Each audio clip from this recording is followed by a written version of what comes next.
For the past month or so, econ Twitter has been dominated by a debate over whether or not Europe is actually falling behind the US economically, with a contingent of mostly American economists arguing that Europe's decline is overstated, and another contingent of self-flagellating Europeans arguing that Europe's stagnation is in fact real. And well, after a fair bit of back and forth, and since we did our last video on the topic, it looks like the Americans have essentially won the argument.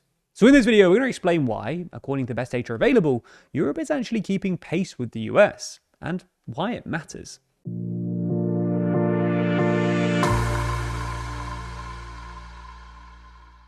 Despite its overwhelming presence, there are still a handful of EU countries not using the euro. Why is this, and what's going on with the euro's missing members? That's just one of the 80 pages in the magazine, because there's more to too long than you'd expect. Purchase your copy by clicking the link in the description. Broadly speaking, the debate is centered around the question of how to best compare European and American GDP. You can't really use a euro-dollar exchange rate, because this is affected by all sorts of funky stuff. Most obviously, the US dollar is the world's reserve currency, which means the demand for the dollar spikes during times of turmoil. This is why economists generally prefer purchasing power parity, or PPP, which basically tries to figure out how much people can actually buy in a given country. The way this works is you create a basket of goods that an average household might buy: food, housing, clothing, etc. You then find out how much this basket would cost in each country and use that to create a new exchange rate. If the basket costs $100 in the US, for instance, and 50 euros in the EU, this will give you an exchange rate of 2 to 1, because a euro goes twice as far in the EU as a dollar does in the US. You would then take the EU's GDP in euros, multiply it by 2, and compare it to America's dollar-denominated GDP. However, while this works well for comparisons in a single year, it becomes more complicated if you want to make comparisons over a longer time period. For this, you have two options. You can either repeat the basket exercise each year and create what's known as a current price series, or you can do the basket exercise in one specific year and then extrapolate into the future or past by using each country's GDP data to create what's known as a constant price series. Broadly speaking, our self-flagellating European economists were arguing that we shouldn't use the current price series because it minimizes productivity growth. This argument is easier to understand with an example. So let's imagine, for instance, that America's iPhone industry produces 1,000 iPhones in 2026, each valued at $1,000. Let's then imagine that America's iPhone industry doubles in productivity, and America produces twice as many iPhones in 2027 as it did in 2026.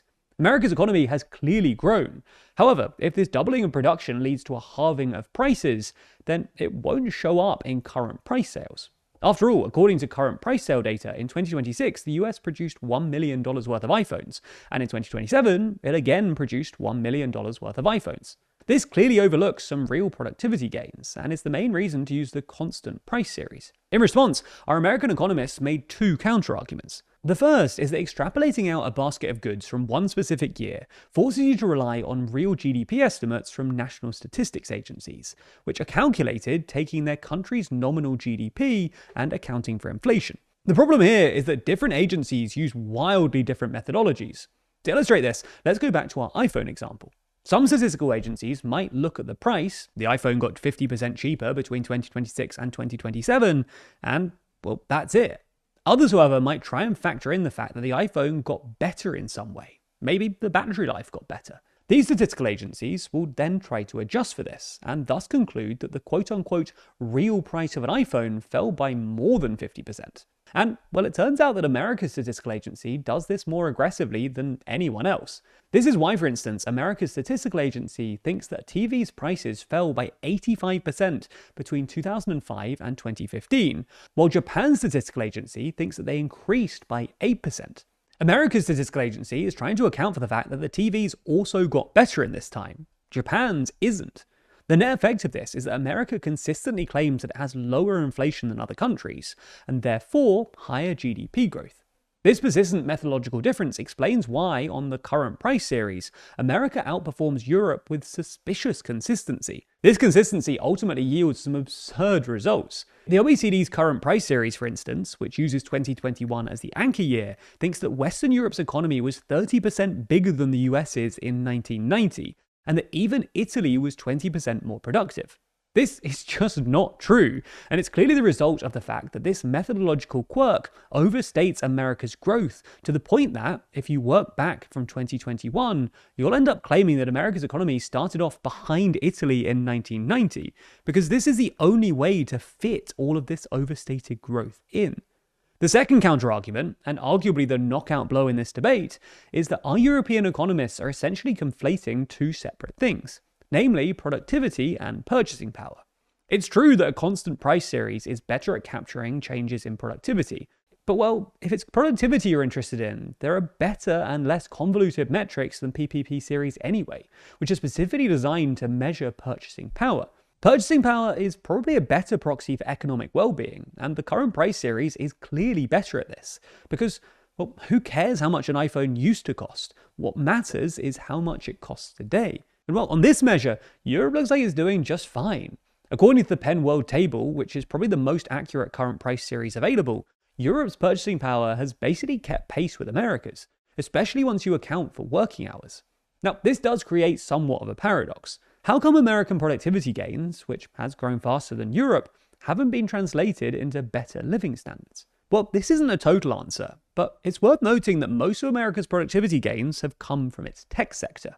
That this hasn't translated into a meaningful increase in American living standards suggests that the subsequent profits that have accrued to producers haven't been redistributed across the American economy or its workers. Furthermore, on the consumer side, Europeans have benefited just as much as Americans. After all, iPhones have gotten cheaper on both sides of the pond.